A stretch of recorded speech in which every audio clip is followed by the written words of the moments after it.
Hello everybody, welcome to Minecraft on the Block, and this is a new series that I'm starting. I'm actually calling it the Taggarts, I think. I haven't fully decided, but I'm pretty sure that's what it's going to be. This is kind of going to be an episode 0. I want to talk about just what I'm doing, what I'm about, and give you guys an idea of what to expect. So as you can tell, some things are a little bit off, or maybe a lot off from what you might normally be used to. There's big cats down there, and there's some oil over there, and there's a really cool looking giant forest. Really, that's what a forest should look like, if you ask me. And I got a red sword in my hand, among other things. I'm using the Technic Pack, and it consists of a lot of mods. Kind of the 3 core main mods are Red Power, Buildcraft, and Industrial Craft 2, and we'll get into a little bit of those. But I really was inspired. I saw a video, I think it was actually one of the Yogscast videos where they were kind of introducing the Technic Pack, and it was the Industrial Craft one, and it really something lit a fire in me that I thought, man, that would be really cool to do a series where you're just basically, starting in a land and you're just starting completely over. You have a lot of knowledge of industry but don't have a lot of tools, and you got to create all that stuff for yourself. So I decided I thought that would be a really cool series, and I hadn't seen one that was done from that perspective. I've seen a lot of just kind of tutorials and here's what what it's about, but I hadn't seen one that was done from the kind of the let's play, let's get all excited about just playing Minecraft again. So and that's really what I'm about. I started about a month and a half ago, and I cannot get enough Minecraft, and I can't get enough Minecraft content. I started when I started. I started playing the game because my both my sons, they're very young, and they enjoyed watching me play Skyrim when it first came out. And the problem was that it was just too mature. I couldn't let them watch most of it. I didn't want to scare them, and I didn't want them having nightmares.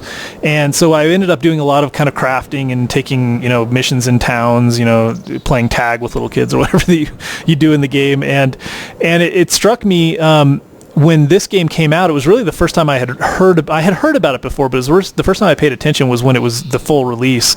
And I went home and bought it that day thinking, oh, the kids would love this. This would be something they could watch me play. And so anyway, got the game, and I've been completely hooked ever since. And like I said, I couldn't get enough content at first. That was really the thing. I started by watching Paul Soares videos, and Paul does an amazing job. He had a ton of content. It's quality, high quality. I mean, I really enjoy listening to him. I can relate and connect with how he plays the game, and it was family friendly, which is very important to me. I really appreciate that, being able to not have to worry about it with my kids. So that's something you'll get here as well, as a family friendly video series. And like I said, it just really struck me. So I decided I couldn't get enough of the content, and I finally ran out of watching his 400 videos or whatever it was. And so I decided I was going to start one on my own, and he really inspired me to do that I could do it. And so I started the Minecraft on the Block, the original series, which is kind of a let's play adventure tutorial in just a regular vanilla Minecraft 1.0 world, which I still love and I'm still going to do. And then I started a Spellbound Caves series, which kind of was inspired by Paul's 404 challenge. When I saw him do that, I was just so into that, and then it kind of stopped abruptly. I don't know what happened there, Paul, but I was really into that. I enjoyed watching that series. I like just kind of listening and getting to see someone's thought process as they go through kind of a tough situation. It was very cool to see, just get thrown into these challenge maps that are designed to kill you. So I started that, and then I really was, I just didn't have enough to do, I guess. So I decided I was going to start one more. So here we are. We're doing the Taggarts, and like I said, I'm going to do this from kind of the perspective of just adventuring in this world, and our first and foremost goal is going to be to establish a center of industry, and we will definitely make cool houses and castles and machines, but we're just going to start with the basics. And the basics in this case are things like machines and industrial I don't know what this would be, an assembly line. This is a very basic setup that I started, and this really is showcasing 2 of the features that you can, or 2 of the mods that we have, which is Industrial Craft 2, which is where these machines come from, and the copper wiring and all that, and then Buildcraft, which is where the pipes come from and the engine. So real quickly, we're just going to kind of go through, and then we'll talk about where we're going to go in the future. So this is a generator. This takes coal, produces electric energy, These two both are going to consume that energy. You got the cabling running around there. They're going to consume the energy. This is a macerator, which will take an ore and turn it into 2 dusts, like this actually. And then 10 dust each one can be smelted down into an ingot, and same with any ore. So you actually are getting 2 for the price of 1. You're doubling your production of ore. And then an electric furnace, which will take dust and turn it into 10. And really what we need to kind of complete this little setup here is a chest. So what we're going to do is go over to our new little fancy crafting table 2, and we'll get into this in later episodes, but you can see that basically anything that I can build, I can just grab out of here. So I know I'm going to need a couple of things. I'm going to need a chest, and I'm actually going to be running out of space here pretty soon. I'm going to need a chest. I'm going to need 1 more wooden gear because I'm going to need to make another engine. So you can see that it tells you what, actually I think I need a couple of sticks to make another wooden gear. There we go. So whatever you have in your inventory, whatever you're able to make with the things you have in your inventory will show up in here, and it will tell you on the left side what you're going to use.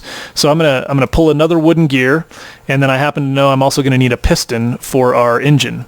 But since I'm almost out of space, let's go over here and set down our chest real quick. And we're going to just set that right here. And that looks good. The next thing we're going to need is the redstone engine, which is right here. So that takes a piece of glass, a piston, 3 planks, and 2 gears, which we happen to have because we were prepared. And I'm going to put that down right there. And then what we're going to do is we're going to get this going we're going to knock this out. And I'm actually going to dig out a little bit here. In fact, I think what I'll do really quickly, I was going to do this anyway, we're just going to make a quick machine room down here. That was kind of going to be the idea. Whoops. Yeah, we'll just bust this out. There we go. This is the start of our machine room. It's very rough at the moment, but it will get better. So let's put a block down so we can get out of here. And then we'll need to get rid of that and put a block right here. And I'm going to go ahead and put a redstone torch down here. You can see that this torch is powering that engine. We're going to go up and place our second engine and start to get the flow going from our what is that, our furnace into our chest. Okay, so there's our second engine. You can see it's powered, but it doesn't have anything to work on, so it's just sitting there.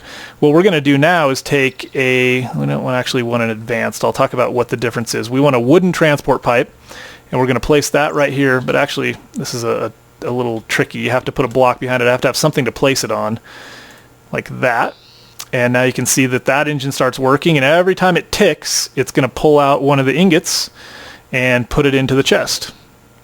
And it's going slow because it has just started. They actually gain speed as they go, and this one is orange. Pretty soon it will actually start flashing between orange and red. That's the fastest speed. And once it gets there, as long as it's connected to a pipe, it won't explode. But if you take a pipe away and it's on the orange and red, then you got trouble. Anyway, so you get the idea. What we've done here is we've created just a simple assembly line, which will allow us to just throw some coal in here, which the whole process is stopped now because it's out of power. So let's go ahead and just give it a little bit more power. You throw coal in here, that generator powers both of our electric devices, and that's going to start macerating these down into dust, which is then going to feed over here, and it's going to turn it into tin, and then it's going to come out here and get put in our chest where we can pick it up. So it'll make things a lot easier on us. So I wanted to show you something else. If we take out this tin, well, let's see, do I have any other ores on me? I don't know if I do. I don't. One of the things that we're going to have to look at, if we put a different ore in here, let's say we put gold ore or copper ore or tungsten, there's all kinds of new ores, and we put that in here and it starts pulling those out and tries to put them in here while there's still tin dust in here, we're going to have problems because it's actually just going to dump out the end. It's just going to start piling up because it doesn't have anywhere to go. You can't stack tungsten ore on top, or tungsten dust on top of tin dust. So we'll actually have to build some additional systems to help us kind of filter that out, to filter the type of ore and put it into different furnaces, or possibly store it in a chest and then pull out of those different chests. We'll decide what we want to do at a later date, but this is kind of the original or the initial setup that we're going to use, and we'll elaborate on this quite a bit as we go. So it's actually starting to get dark. I wanted to show you guys one more thing. And in fact, what I think I might do is, I got about 4 minutes left. I'm going to go sleep real quick so that we can get the most out of this. And when I come back, we will go do a little bit of adventuring, and I'll show you kind of some of the basics of what we need to do to start off in this new world. So I'm going to sleep, and I will be right. The reason I'm going to come right back is because it actually takes a little bit of time. You'll see that it's going to simulate the world. So I won't make you guys watch this. I will return in just a moment.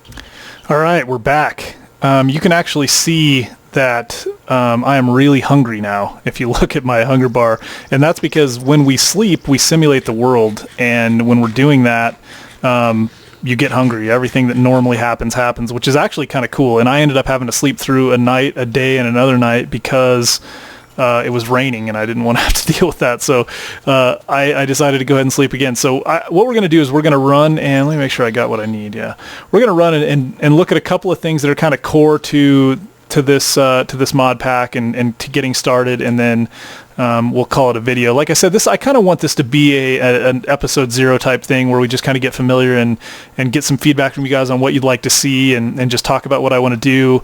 And I really just wanted to kind of describe to you guys, I can't really emphasize enough how it really made me feel like the first time I had ever played Minecraft again. It was that kind of excitement when I loaded this up at first, because it was just a whole new world, and it's amazing the amount of content that has been added, and the amount of and how thoughtful they were about it. There are some things that kind of imbalance the game, but the things that imbalance the game, you start to learn that if they weren't imbalanced, it would just be too difficult or it would be too time consuming. So there's a lot of things we're not going to do. I didn't install single player commands because I'm just not into that, but yeah, so anyway, you get the idea.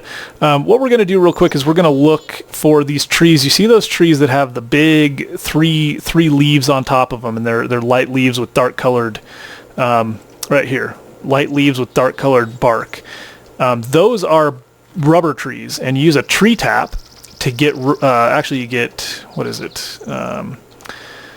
Sticky resin. So you just right click and you can tap it, and they will renew. All of that sticky resin will come back, but we can just go around and collect sticky resin.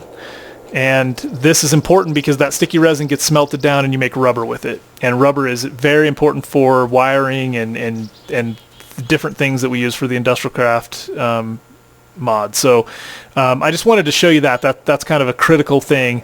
I was also hoping to see some crocodiles. Crocodiles are vicious. They will kick your butt. They can drown you. They can kind of try to roll you over, but basically what they do is they bite you and they get you in their mouth and they won't let go. There's all kinds of stuff. We'll find temples and different ruins that will just kind of spawn up. I should probably mention that the Technic Pack also comes with what is it?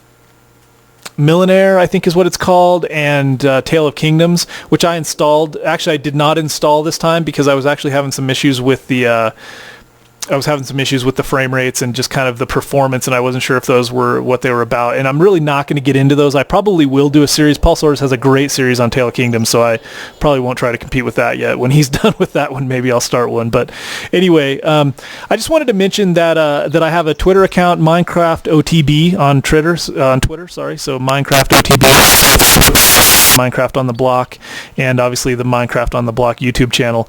If you enjoyed the video and you want to see more of this, please give me a thumbs up, and if you have suggestions on what you'd like to see, let me know. I try to read and respond to every comment, and I definitely want to get some guidance on what you guys want. I'm really doing this for you. I do enjoy doing it, but I want people to enjoy it as well. So I want to be able to do things that you guys will enjoy, and I want to make changes that you suggest. The timer is going to go off. Anybody that knows my series knows that that's a staple of the series. The onlinestopwatch.com will buzz at me. There it is. So anyway, if you liked it, give me a thumbs up. If you'd like to see things done differently, please leave your comments. And like I said, we will be back next time with a little bit more structure around kind of what we're going to do. But I will always keep it just fun and try to just go through and talk about how I play the game and why I think this mod is so cool. So I really appreciate you guys watching. Please check back, tell your friends, and let me know what I can do to get better. Have a good one. We'll talk to you next time.